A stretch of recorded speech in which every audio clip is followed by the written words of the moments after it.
নমস্কার বন্ধুরা, আলপনাস কুকিং স্টাইলে আপনাদের সবাইকে স্বাগত। আশা করি আপনারা সবাই ভালো আছেন। অনেকদিন কিন্তু আপনাদের সঙ্গে কোনো যোগাযোগ নেই। যোগাযোগ মানে আমার রেসিপির মাধ্যমেই আপনাদের সঙ্গে যোগাযোগ হয়।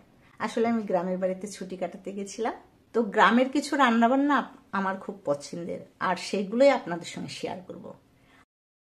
আজকের রেসিপি খেসারি শাকের ঘন্ট চিংড়ি মাছ দিয়ে।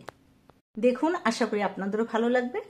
খেসারি শাকগুলোকে এভাবে কুচিয়ে কেটে নিয়েছি, আর মাছটাকে নুন হলুদ দিয়ে মাখিয়ে নিয়েছি। এইবার রান্না শুরু করছি। কড়াই গরম করে এর মধ্যে দিয়ে দিলাম সর্ষের তেল। তেলটাকে কড়াইতে ভালো করে মাখিয়ে নিলাম যাতে মাছটা ধরে না যায়। এরপরে নুন হলুদ মাখানো চিংড়ি মাছটা দিয়ে দিলাম, আর উল্টে পাল্টে মাছগুলোকে ভেজে নেব। চিংড়ি মাছ কিন্তু কখনোই বেশি ভাজতে নেই, না হলে এই মাছগুলো কড়া হয়ে যায়। তো এরকম উল্টে পাল্টে ভেজে নিয়েছি। এখন মাছগুলোকে তুলে নিলাম। ওই কড়াইতেই আরও একটু সর্ষের তেল দিয়ে নিলাম, আর তেলের মধ্যে শুকনো লঙ্কা আর কালো জিরে ফোড়ন দিলাম। ফোড়নটা একটু ভেজে নেবার পরে এর মধ্যে শাকগুলো ঢেলে দিলাম। দিয়ে দিলাম কাঁচা লঙ্কা।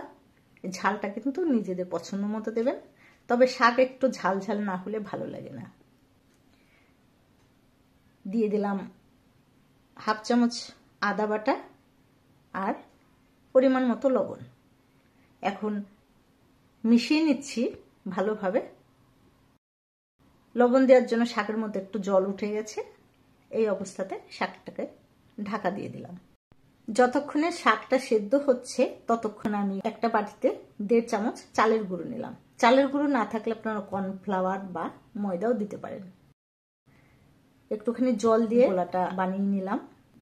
এবার ঢাকনাটা তুলে শাকটাকে একটু নেড়ে চেড়ে দেখছি। শাকটা কিন্তু নরম হয়ে গেছে, মানে সেদ্ধ হয়ে গেছে। এই অবস্থাতে এই গোলাটা দিয়ে দিলাম। এখানে আমি খুন্তি ইউজ না করে একটা কাঠের চামচ ইউজ করছি, যাতে নাড়তে সুবিধা হয়। গোলাটা মিশিয়ে নেবার পরে এখানে যে 250 গ্রাম চিংড়ি মাছটাকে ভেজেছিলাম তার থেকে আমি অর্ধেকটা মাছ দিয়ে দিচ্ছি, কারণ শাকের কোয়ান্টিটি হিসাবে আমি মাছগুলো দিলাম। চিংড়ি মাছটা দিয়ে এখন কন্টিনিউ কিন্তু কাঠি দিয়ে নাড়তে থাকবো। নাড়তে নাড়তে যদি মনে করেন একটু বেশি শুকনো হয়ে গেছে, তাহলে আর অল্প একটু জল দিয়ে এইভাবে নাড়িয়ে যেতে হবে। যখন কড়ার নিচে একটু লেগে লেগে আসবে তখন বুঝতে পারবেন যে এই ঘন্ট রেডি। দেখুন, খুব শর্টকাট রান্না।